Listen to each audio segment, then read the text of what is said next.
observation. They share the same fundamental logic and are pretty much identical in that regard. Ah, I see. We call this referencing and not appropriation, right? One more stupid remark from you, and you can watch Fifth Mirror reference your role because I'm going to be dropping you as my assistant. Focus now. The audience system is divided into 3 zones: energy supply, computing, and communications. Each zone operates independently and will only be integrated via the path of erudition when the system is booted. Sending a message to Droid Head involves more intricacies than you can imagine. If routine trials and maintenance on such an elaborately sophisticated system are already as bad as squaring circles, then it's no surprise for glitches like this to crop up. I see. So, Madam Herta, can you use your Of course, all 3. No sweat. They'll be up and running again after some simple technical tweaking. The 3 zones are compartmentalized, so we're going to have to troubleshoot them one at a time. Let's start with the energy supply zone. Get ready, and then we'll go over. I'm just a mirror, Madam Herta. If you're ready, then your reflection in me will also be... Brr, why is this energy supply zone so cold? Brr, I'm... Why else? I've converted the energy core that supplies all of Herta Space Station into imaginary state and stored it in this zone. If not for the ultra-low temperature here, the space station would have long blasted off into the... You're just a mirror? I don't need you to take on comic relief too. Where did those things come from? Corrupted data? Reanimated systemic rust? No, not likely. It can't be the Legion's second ambush. Whatever. We have to get rid of them anyway. All right, stay close and try to avoid shattering to pieces.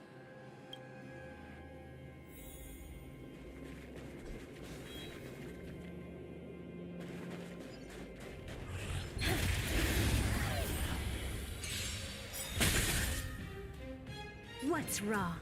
Never seen perfection. The door to a whole new world. Relax. I think something bit me. Think with me. Stand still.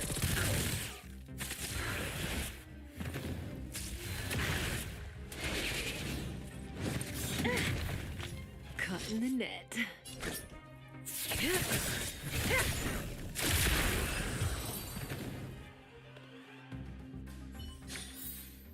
The delightful feed ends for now. What? This, ma'am? Looks like one of those memory bubbles. It's not worth that much attention. You'll find many more in other zones. Is there the...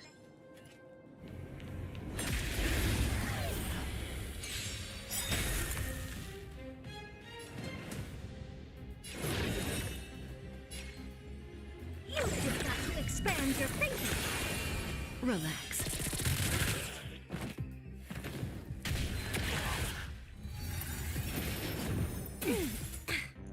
Allow me to offer a sharp-edged requiem. Please be intoxicated. Stand still.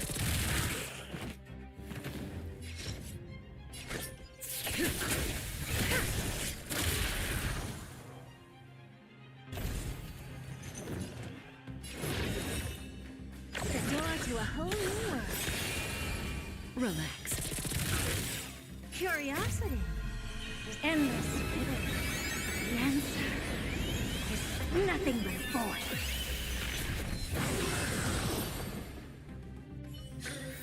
And Madam Herta never fails to impress. Those things are no match for you. A piece of cake. Now that this... What in the... How did all these disgusting bugs get in here? We're going to need out-of-this-world computing capability if we hope to meet Droid Head. If we can't churn out calculations faster than a Yottaflop's computer, then we can forget about having them notice. But computers with too high a computing capability tend to attract computing stings like them. No one knows how these creatures evolved from their progenitor, the propagation. Ah, the mysteries of life. But even so, they can't compare to a talking mirror. emotional side. Herta, you have these powerful... Is that important? All that matters. I suggest meeting Miss Asta for a chat.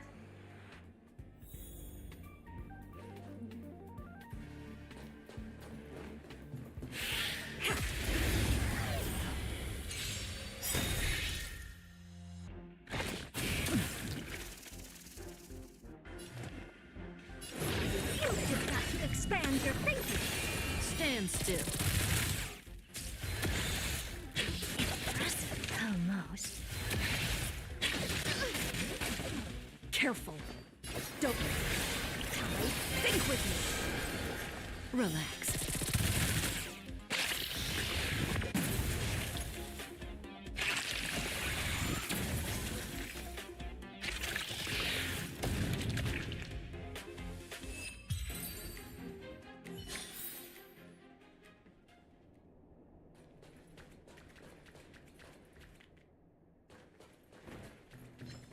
Take a look. This is pure genius.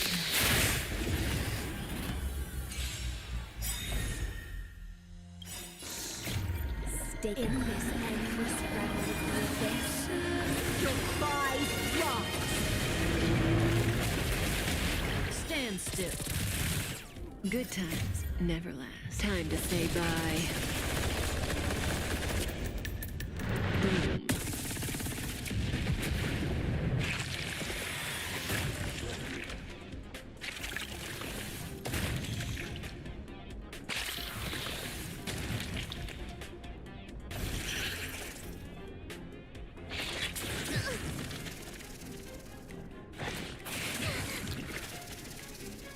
All at once, I don't the door to a whole new world.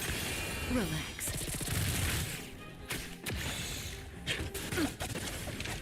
Allow me to offer a shot. Please be intoxicated. May as well kill them all.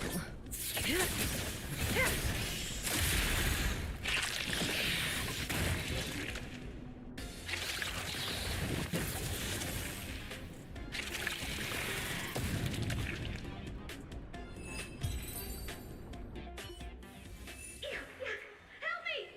Goo from those bugs got onto my reflective surface. Clean up after yourself. Can't you just wipe it off with your hands? Ah! Good one there. With those annoying bugs squashed, we're done fixing the computing zone too. These computers will get up to speed soon. Now we're just one final step away from requesting an audience with Droidhead. Our last stop is the communication zone? Oh? You have a good memory. Let's go see.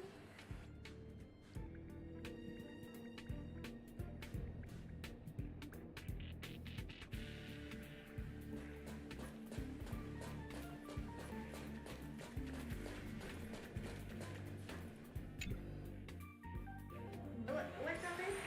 I didn't think your puppets would be in here too, Madam Herta. Unsurprisingly, the communication zone is where a bridge for communication will be formed between Droidhead and the space station, aggregating the path energy of the erudition, then firing a bond at the Eon. This is as good as tapping someone on the shoulder who's sure to turn back to look at you. Alas, our work is never this simple. Putting aside all that onerous legwork, a single glance from Droidhead could vaporize the entire space station if we're ill-prepared. I see. So letting the space station go into hibernation is a protective measure of sorts. To prevent it from slipping into operational overload and turning into a scrap world? There. Mirror C. And here, Mirror 2. Though I neither have this zone. Seems to be functioning fine. These puppets are doing their job and I don't see any obvious... Things may look fine, only on... Madam Herta? Behind. Huh? What does she want? Let me take a look. This puppet should be number 2757. How did you tell? Shh! Don't distract me when I'm checking the puppet's parameters. That's... what's wrong? The replica personality module is off. Well, that can't be. This parameter is set to be enabled by default, and the utterly absurd module has also been disabled? Something's definitely wrong here. I checked a couple days ago and made sure every puppet has it switched on. The attack, anything, everything module No, wait. Why do you even have such presets? is enabled. Intruder detected. Trats. Come and help me, Mirror. Anything, everything, attack! These are mimetic remnants of the remembrance? So they were the ones that corrupted and tampered with the settings of my puppets? Expand your thinking! Stand still. Curiosity is a dangerous, endless riddle. The answer is nothing but a void. Egad! What a close shave! But why are these remembrance memes? That's not the only one. Look at them. Number 7631 and number 10136 are affected. Can't you do a factory reset on? Sorry to disappoint. The absolutely not module has been enabled, so not even I get to bypass its permissions. What were you really trying to achieve with these creations? Just some toys to amuse myself with, finding the source of the corruption complete. These puppets no longer have use now that I'm here. Take them all out. Defective goods ought to be sent back to the repair center. I urge you to go easy on them.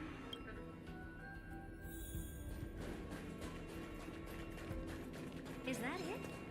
I was...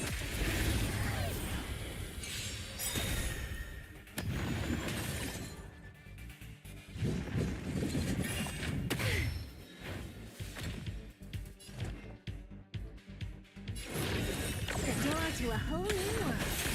Relax. Thrashing claws and snapping shells. Please be intoxicated. Stand still.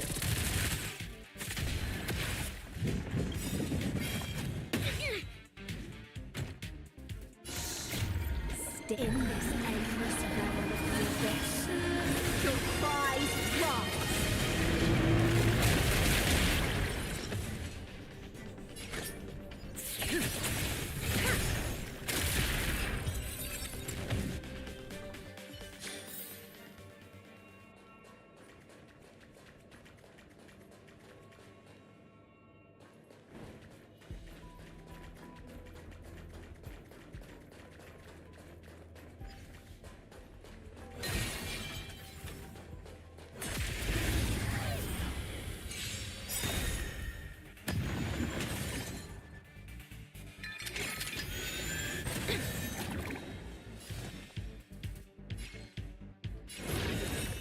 You've got to expand your thinking. Relax. Cutting the net.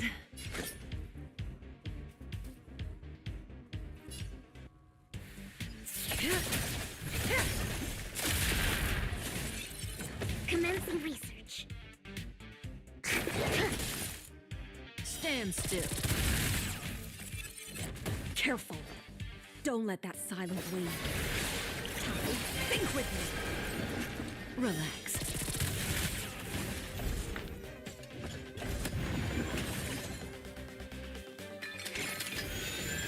Such noisy clamor.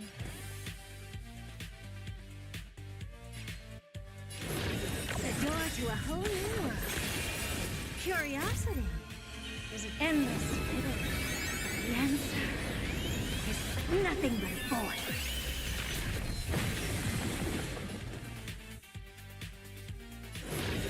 You've got to expand your thinking. Glimpse the unknown for a moment and let it captivate you. They're completely battered, save for their heads.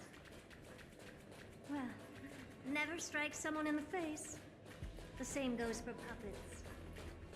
I'm picking up signals from more puppets somewhere further in. Let's go take a look.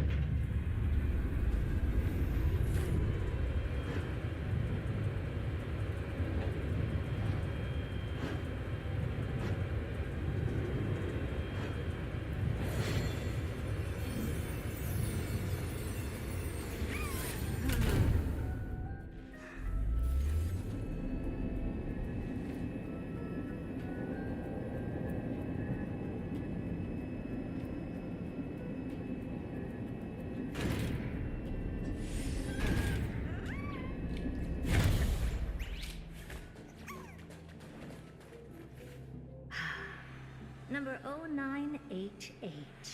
The pride of my creations. Should I even be curious? Puppets before her were all as dull as brick walls, mundane and uninspired. I distinctly recall number 0988 being the first puppet I imbued with a magical surprise. Some other puppets that came later also got to enjoy similar privileges. Good to know. But did anyone? Fear not, Mira. You have to remember that being a genius means you're destined to solve challenge after challenge. There's no time for rest. Can I just be on the sidelines this time?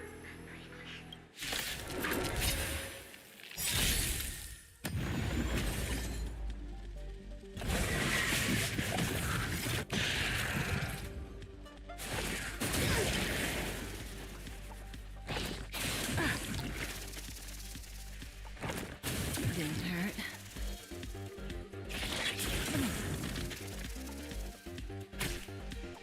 I'd say you look tough. The door to a whole new world. Stand still.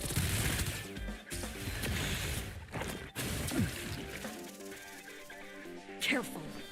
Don't let that... Think with me. Relax.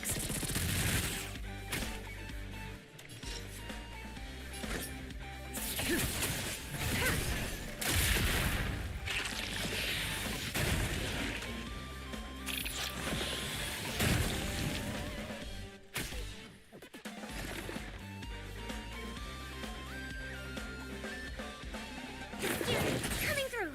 Stand still.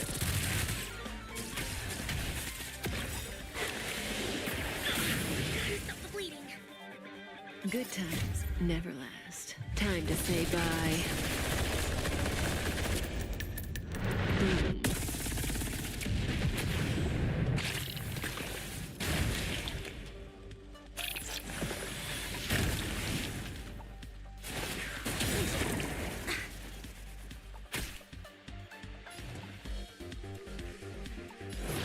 You've got to expand your thinking!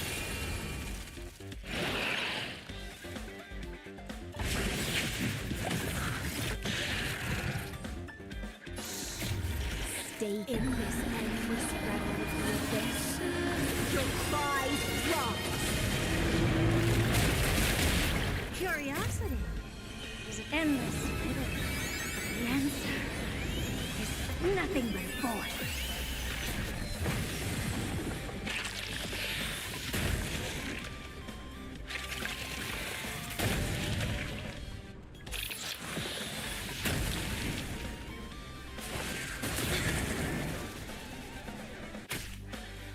What's wrong? The door to a whole new world. Raise barriers of the unknown and watch them crumble. Be intoxicated.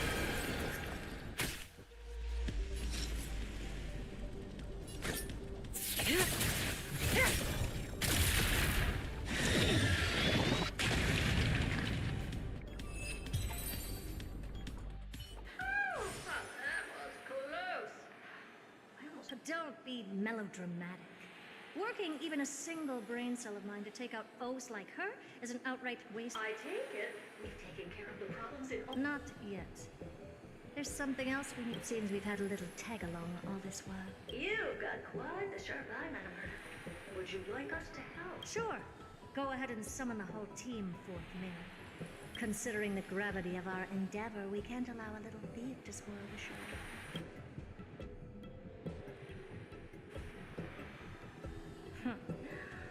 Parasite of the remembrance. Do you truly think your atrocious disguise can outwit the keen sight of a genius like my once you're reflected in my mirrors?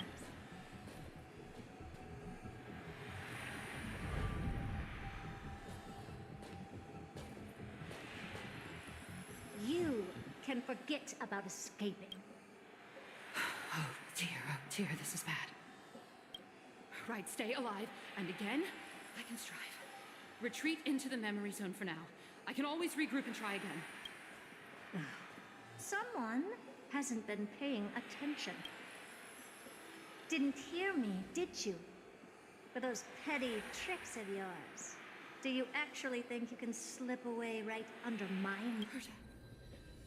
Madam Herta, wait. What do you want with me? I'll spill it all. The garden's secrets, and what they're after. Everything. Huh. Is that all you've got to say while your life is at stake? That's hardly worth it. Need a little refresher? I am Herta, Genius Society number 83. The one to unravel the mystery behind the imaginary leakage phenomenon. And key holder of the Hush now. Keep quiet. This is my moment to shine, so just listen. You crept in here to steal Noose's memories, didn't you? And messing with my precious audience system is just a ruse to lure me here so I can lead you to them. What a shame. You're only a step away from completing the mission assigned to As if. Truth is, you never stood a chance from the get-go. Think I only have fourth mirror following me around? Oh, then you've let your guard down. Because her siblings have long been watching your every move. Now, let me think. What? Oh, I know. You garden folk have a fondness for mirrors, huh?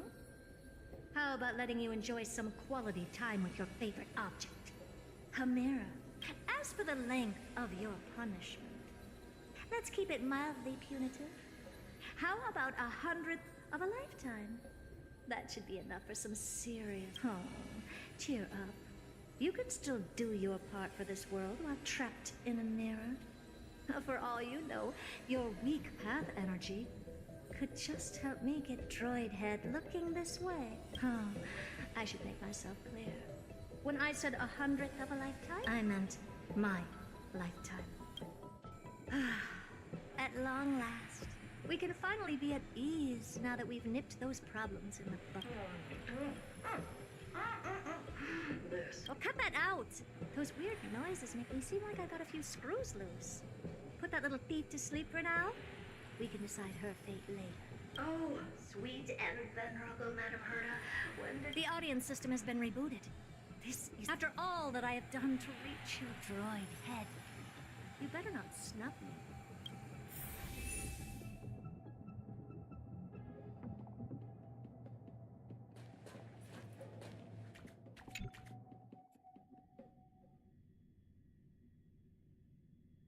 The path space. This isn't a figment of the simulated universe, but a perfectly tangible and accessible space. Right. Now's not the time to wallow in nostalgia. Droid Head, will you answer me?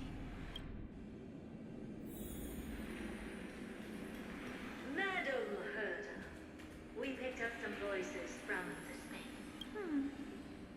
Let me hear them.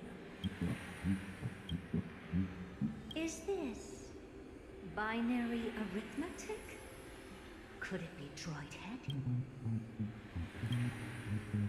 Wait. There shouldn't be a 2 in binary arithmetic. Is this some kind of prank?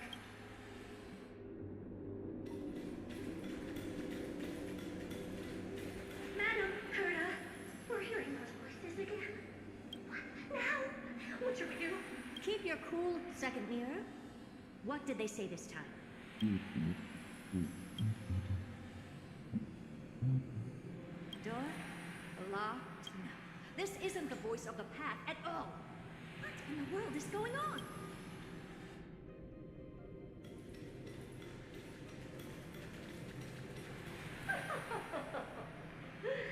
Madam Herta, those lads outside seem to be discussing something interesting. Wanna listen in on them?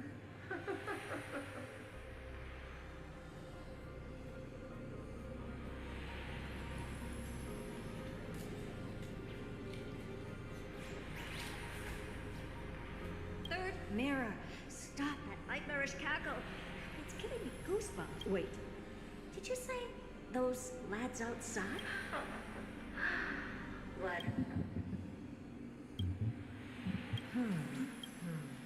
This isn't right. I'm sure we...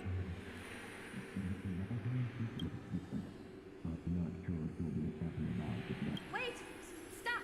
Whatever you're about... No, don't even think about it. Whoever you are, you better not interrupt. I must continue forward. Just a few more steps.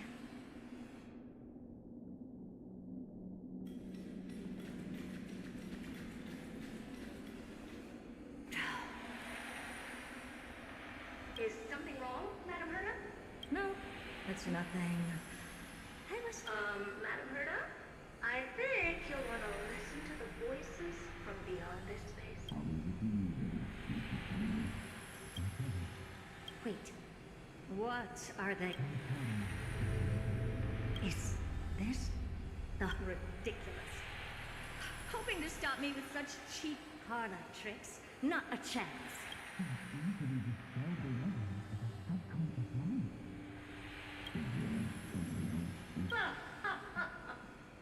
Presumptuous fellows. Who are you to let's ignore them and keep going? We haven't seen news yet. Forget it, Mirror. Let's just leave. Leave? Surely you're not suggesting we stop the audience experiment right now? That's beyond all reason, ma'am. We went through so much just to get here. No, you're just one step away from making contact with the Eon themselves. Please, you know how it's... But if I were to ignore those two intruders and continue onward, when Droidhead casts their gaze upon the space station, the blast of experiments can always be repeated, but humans cannot be... Enough! Don't use that... Looks like I'll have to abort this prematurely, but mark my words, Droidhead. I will be back. Madam Herta? You're finally awake. You... Oh. My plan is ruined. And it's all thanks to you. Your plan? My sincerest apologies, Madam Herta. We weren't aware this was a part of your plan. The space station was in complete darkness when we arrived, so Sunday and I assumed something bad had happened. We continued further into the space station, hoping to find the cause of the blackout. And that's when we chanced upon your actual self. How did you... The door wasn't locked. All right, fine. I am a person of reason, after all. You're not to blame for this. I am familiar with Mr. Yang of the Astral Express. But the one next to you? Looks like Madam Herta doesn't pay much attention to cosmic news. Please pardon my manners. It is unbecoming of me to forget the most basic of courtesies amid all that has happened. My name is Sunday, and I'm just a passenger of the Express. And this, unremarkable passenger happens to be a Harmony Pathstrider? In any case, I don't suppose you came all the way here just to check on how the Well, we were worried for a moment there. But it's good to know the space station isn't in any kind of trouble. We're here because of Amphorius, Madam Herta. Why does that not surprise me? Oh, something occurred? No! I've told Himiko everything I know. Nothing about the world sounds right. Droidhead has cast their gaze upon numerous worlds in the past, and every one of them is etched in my mind. So how could I possibly not? Perhaps those garden folks lied to you. Anyhow, I've looked up the name Amphorius in the simulated universe, though clearly there's still an unbelievably long list of generated results. Something about how the divine Amphorius team will swap out their current crest emblem for one in King Babaru's likeness in the next season. I hope that can be of some help to you. We may as well take a look at it. I still don't get it, though. Didn't the Astral Express already depart some time ago? Is that world so incredibly spectacular? Well, that's because we're caught between a rock and a hard place. If Amphorius is indeed inextricably entwined with eons, paths, and even the erudition, we're going to need the wisdom of a genius to help us, especially now that we've seen the planet for ourselves. Elaborate a little on this rock and a hard place you're caught between. We've lost all contact with two indispensable companions since they entered M4, and that's not all. One of our other companions is suffering from serious.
Oh, is that a stain?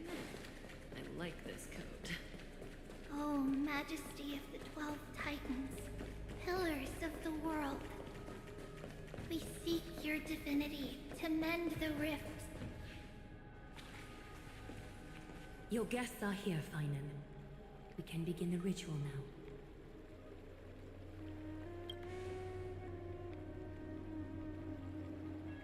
Lord Mighty isn't here yet. It's fine, Miss Caceres. He spoke to me already. I told him he should be nursing his wounds, that he shouldn't be worrying about all this comrades once-in-a-lifetime ascension.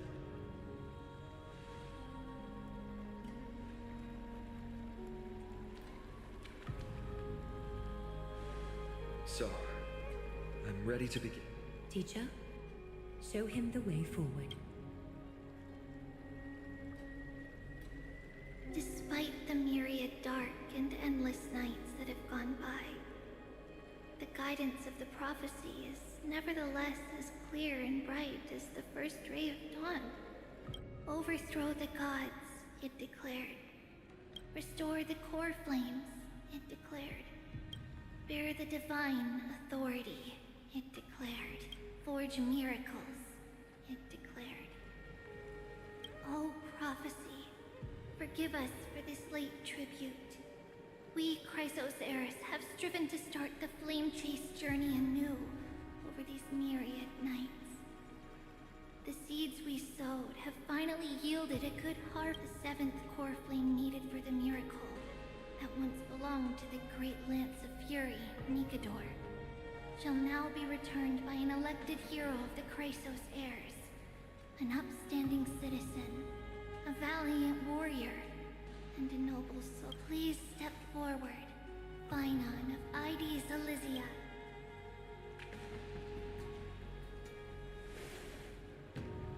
Recite with us. O Majesty of the 12 Titans, Pillar, we seek your divinity to mend the rift, fill our bodies with blood of gold, till we wither in willing. Surrender the core flame, Chrysos heir.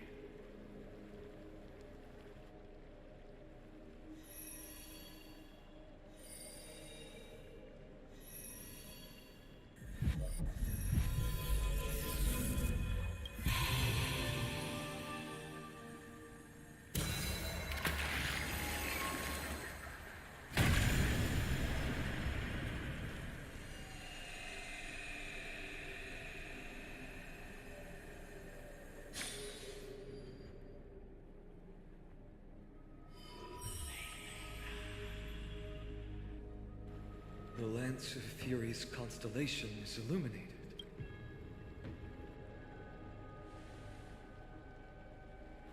Why is the vortex this silent? Was it also like that in the past? Patience, Finan. Do not make us question this decision. Lord Naius? I'm afraid he's not the person you know, Castorus. That is a manifestation of the prophecy, an echo of the Titan's divinity. It is here to... Mortal, who wishes to inherit my divine authority, your strength and character have been thoroughly tested. Yet your will wavers if you are to inherit Nikador's relentless fight against the unspeakable Black Tide.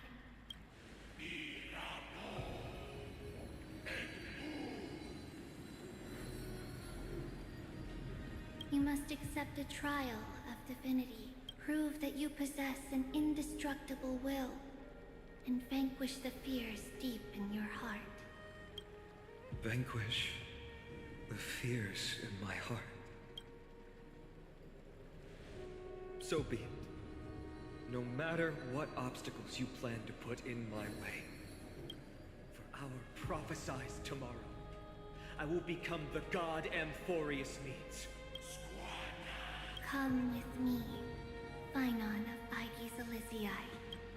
In fear, you shall abandon your mortal body, and in suffering, be reborn as a god. Wait for my return, my friend.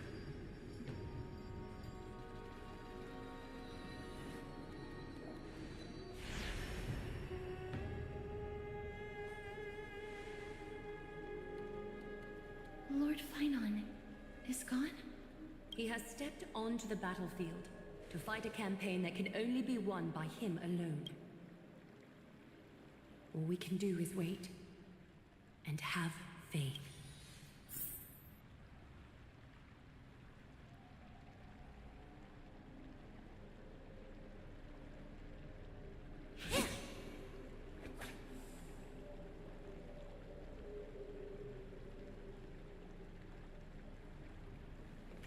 I pray you truly are prepared, Lord Finon. I spoke at length with Lord Finon before. There was hesitation. The manifestation of the prophecy must have seen this.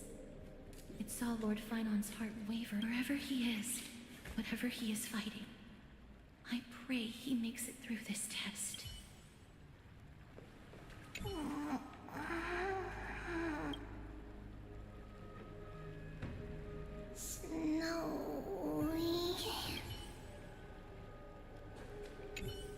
Finan steers his own fate.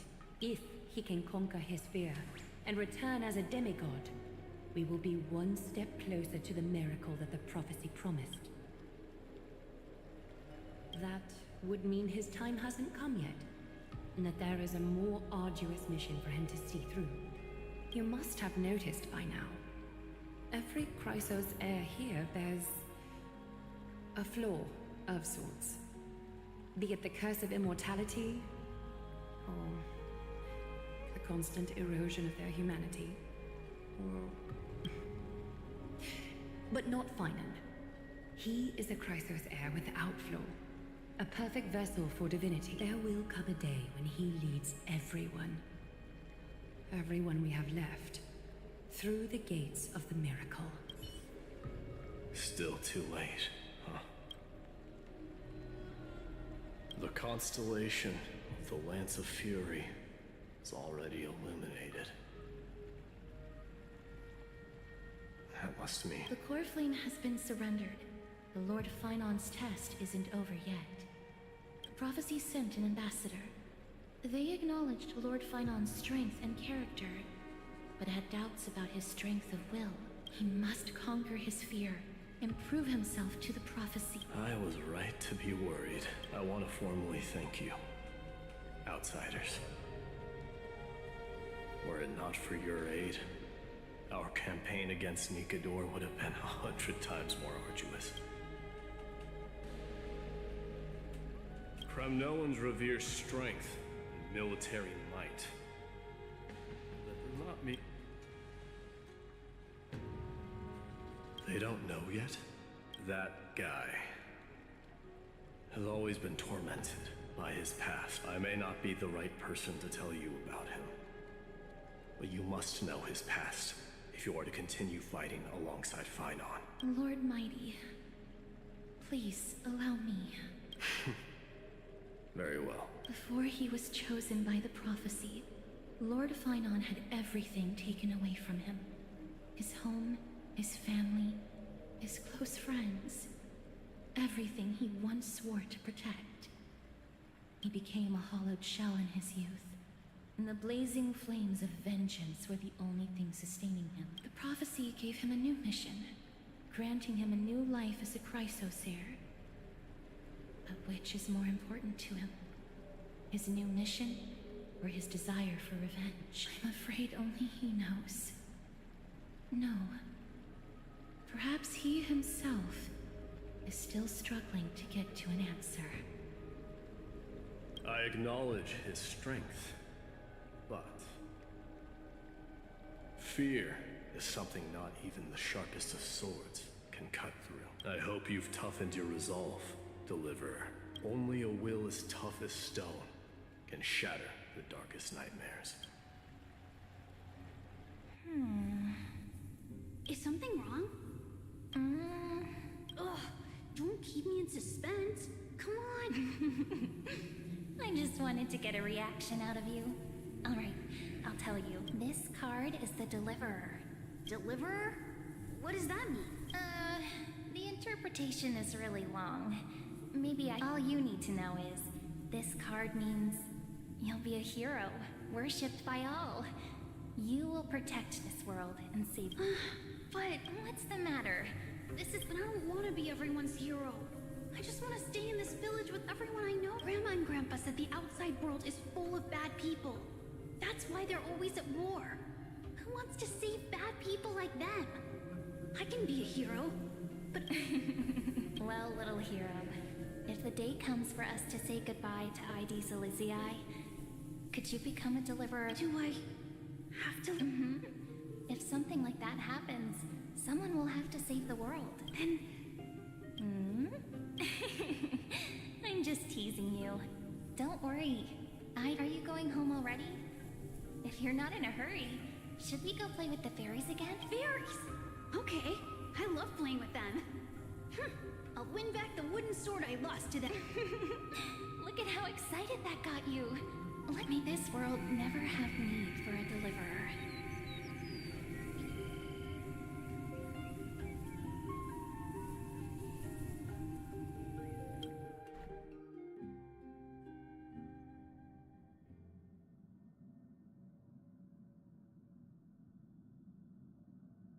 Of course the food's ready!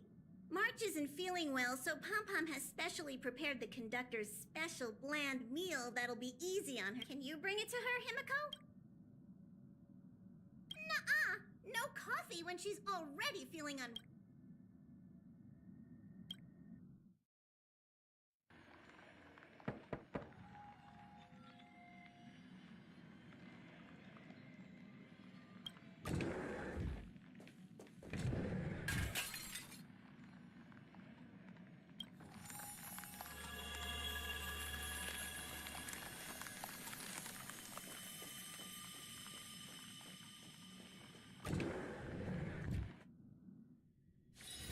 Oh, is that a stain? I like this kind.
In Amphorius, untitled statues are a prevalent sight.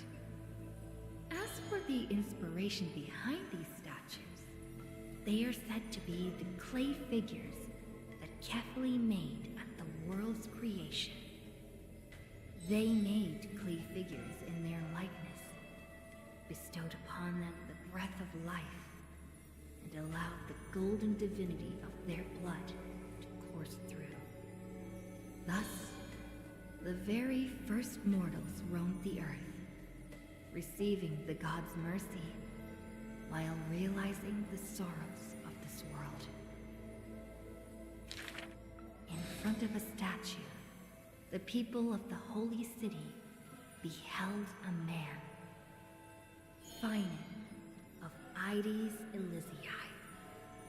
He never spoke of his origins, only using this name to nonchalantly identify himself. That's not really his name, is it? People cast sidelong glances at him, their minds swirling with doubt. The man merely responds with a breezy smile, neither confirming nor disproving their speculation. Finan is a soldier, one with divinity coursing through his veins. Responding to the Goldweaver's rally call, he traveled long and far to reach the holy city, eager to bring light to the hero's path. Losses are a part on the flame chase journey, where life too seems as small as a speck of dust. Ballads reach him through the breeze, as though soft voices meant for him, and he responds in kind. No matter. My existence is of little consequence. Ides Elysiae, the man's hometown, shrouded in secrecy, just like his past. Some have searched for that distant village, yet found it neither written about nor passed down through song. In every nostalgic reflection, the man crafted a vision of paradise with his exquisite, yet within the ancient texts of the Holy City, the history of that frontier village remains more obscure than the days to come. In the far-off future, the land of Amphorius will bear the marks of the hero's footsteps. With sword in hand, the man will inscribe an eternal mark in the Chrysos epic. Yet his real name may never be heard in this world again. Losses are a constant on the flame chase journey. Some, too, losing themselves at the very beginning of their journey.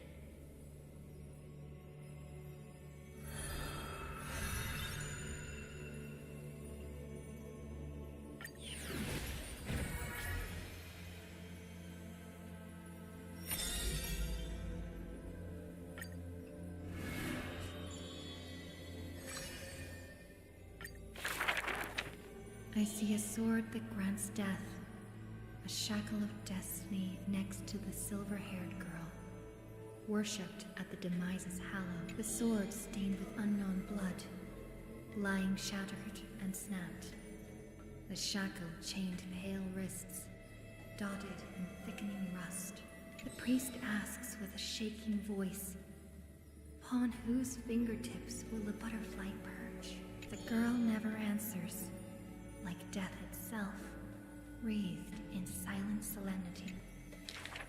People often say that dying is to meet the palm of the hand of shadow, and dreaming is to be brushed by it. In the mirages, when the girl petted death, she sees black waterfalls foaming and bellowing, pouring down from a chasm in the sky, where a solitary tower withstands the mighty torrents. When she wakes, she can still feel the water's freezing touch and the cacophonies billow, like the wail of the dead, the howl of beasts, in confusion, delirium, and clamors hollow.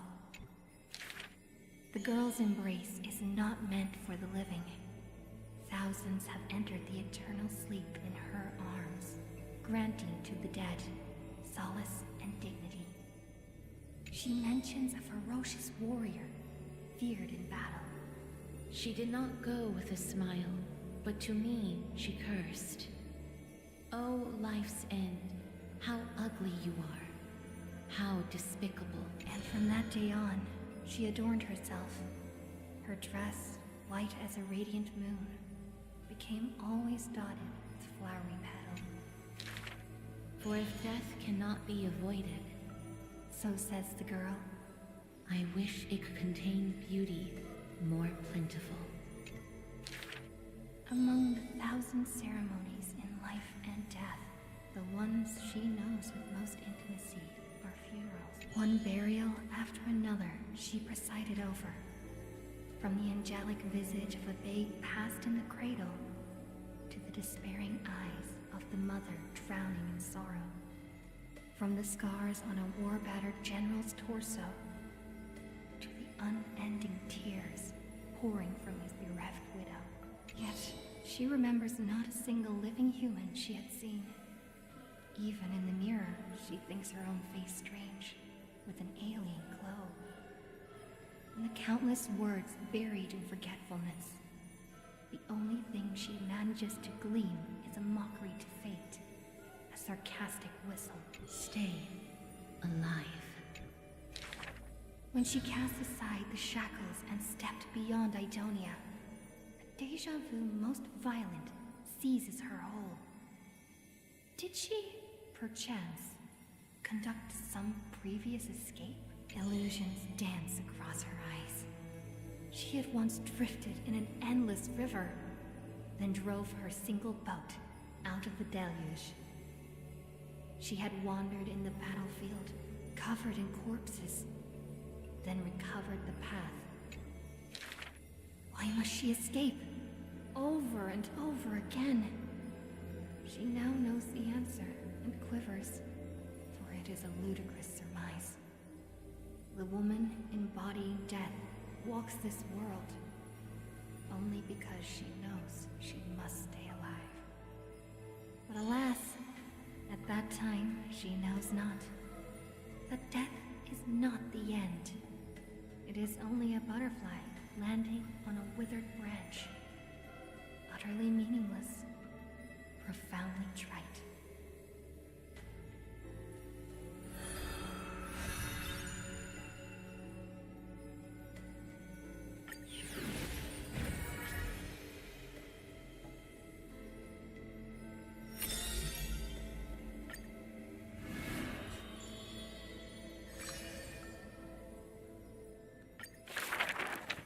In a corner of Akima, the newly arrived traveler stops for a moment. He rubs his eyes. 1, 2, 3. The three children have differing smiles. One is beaming, one has a shrewd grin, and one is smiling serenely. Yet each of them looks just as mysterious as the other two. Stranger, welcome to the Holy City. We will show you the way forward. Trebios. This name has not been mentioned for some time. Only the elderly priests of Yanisopolis know the true significance of this name. High Priest, please guide us once again as we spread our wings. As music from his hometown plays, the smiling children gather around the old man. They wish that the twilight breeze will carry away all tales of sadness. The end times loom like a dark cloud, hanging over the holy city's residents and shrouding them with worry. Hello, do you need our help? Like torches dancing in the wind, the children illuminate the alley. They wipe away the women's tears. Babies sleep amidst whispers. On the windowsill of those in prayer, their light footprints remain. The citizens call them The three pillars of Akama. Yet, they simply shake their heads. There's no need to be so somber. How about we play a game together? Guess who we are? The three soared and landed in front of the townsfolk. You're Trian. An old man says. No, we're Trinin. Trinin is the quietest of the trio. Are you Trinin? A young girl asks. Wrong! We're actually Trian. Trian is the most spirited. Then you must be Trevi. A child shouts. You're right! Good job! It matters not whether they can tell the trio apart. Of most importance is their sincere smiles. We will show you the path to take. The children fly ahead, guiding the lost back to the main road. So, you literally show people the right path to take? You're lucky. You merely took a wrong turn. The children flew before me. It was rare to see them so quiet. However, there are many more unfortunate souls who have lost their direction in life.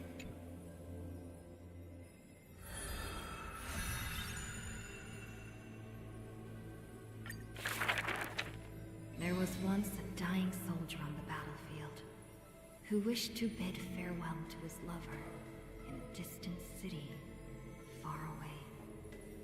The child leaned toward the soldier and said nary a word as she listened to his final words of comfort. As for the other two children, they were in the city, beside a bed upon which a woman was lying in eternal rest, wailing uncontrollably. Not only do the three children share each other's senses, their souls are also interconnected. When one is filled with grief, the other two will burst into tears as well. Perhaps we should tell you some happy tales instead.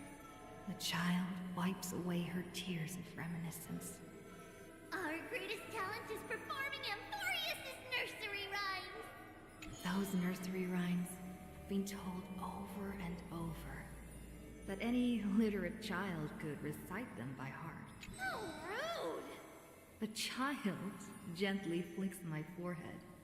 You should be reflecting on the nursery rhyme author's heartfelt intentions In this lush land by gods chosen, giants raise their glasses in a toast. People commonly see the children riding on enormous flaming rockets, looking like shooting stars blazing through them. How dangerous! An old man worriedly wishes the children to stop. Not Trinin. The quiet child shakes her head. That's Trian! The exuberant child. Ugh, stop nagging. Can't I just play with something I've created? Every child in the world loves to play. And Trevios is no exception. Every child in the world is afraid of pain. Yet Trevios tries to act tough. Initially, there were many more of us. The others have merely gone one step ahead. The children swore they were already adults. Yet, when they carelessly hit the city gate, they cried out in pain. The tripartite prophecy is but a distant ritual, and the Chrysos War, a painful dream. Echoes from the Gate of Infinity occasionally jolt her awake, and the distant travels of her identical sisters sometimes inspire uncertainty within her. A new journey only begins when the previous one comes to an end. Despite time marching forward endlessly, the children always manage to stay true to their hearts. They are all that remains of one another. Their senses intertwined, their souls in communion.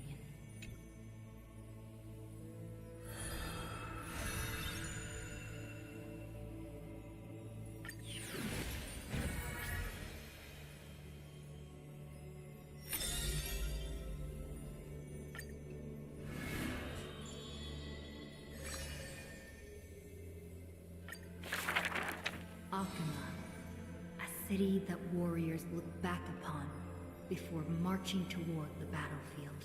The holy city, the sanctuary of all citizens.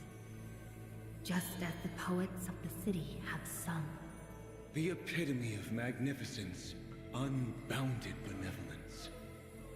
And the beauty of the holy city is like Aglaya herself, dressed in finery and of noble birth. She is the dressmaster of Akuma, the one who weaves with golden threads. But there's one thing she'll never be able to achieve. A jealous whisper can be heard. She will never be able to produce something seamless. Golden threads quiver, and a gentle wind rustles by her ear. She maintains her silence, but others fan them. Is that so hard? Her scissors and rulers are better than any garment maker, sculpting forms as perfect as the gods themselves.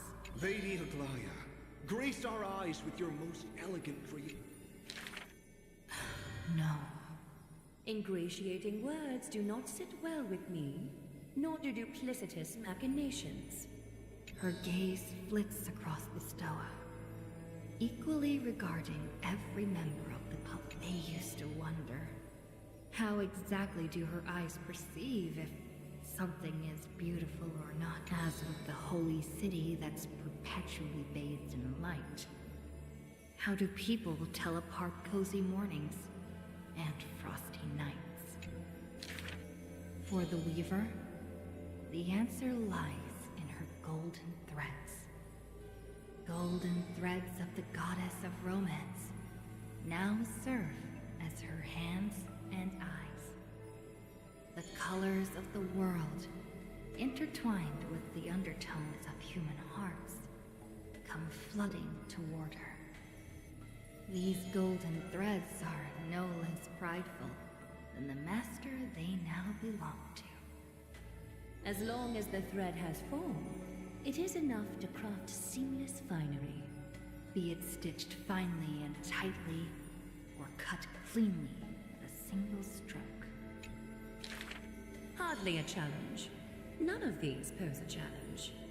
The same word rolls off her tongue twice. The latter as soft as the one who weaves gold gazes past me, fixed on something much farther.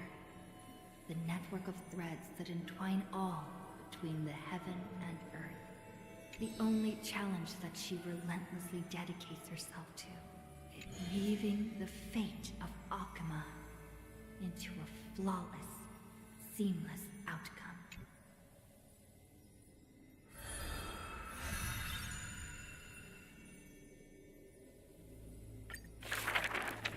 A long line stretched across the square. Merchants, shopkeepers, and even high society elite, all lined up together. At the head of the line was the path to Aglaya's abode. Is the holy city's fashion trendsetter going to reveal her newest masterpiece? She's about to get rid of her failed pieces! Now I see why the holy city is free of worries. Even as the inn nears, they're still obsessed with lavish clothing. New to Akuma, a visitor from elsewhere ends up utterly bewildered at the sight. It is said that a family of priests who worship Nestia go way back with the Weaver, but her impeccable gift for weaving isn't meant to serve anyone's pursuit for pleasure. What was once a sacred duty was misunderstood by the beauty obsessed, who mistook fallen shreds for priceless treasures. Are flawed creations really still worth the people's adoration? The Weaver shakes her. She seems to have forgotten something.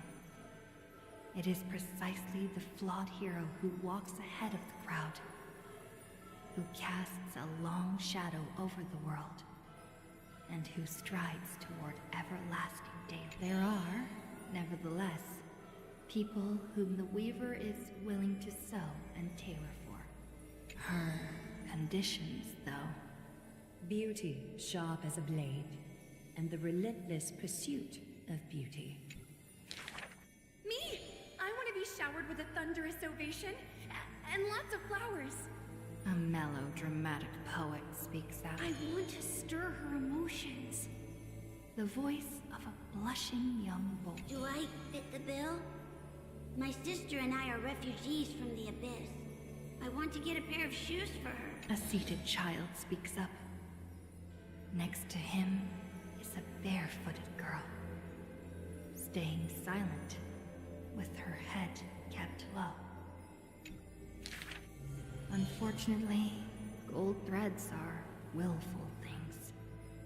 They are never swayed by sympathy or a tense and worried look surfaces on the young child's countenance. The specks of dirt on his face. Go.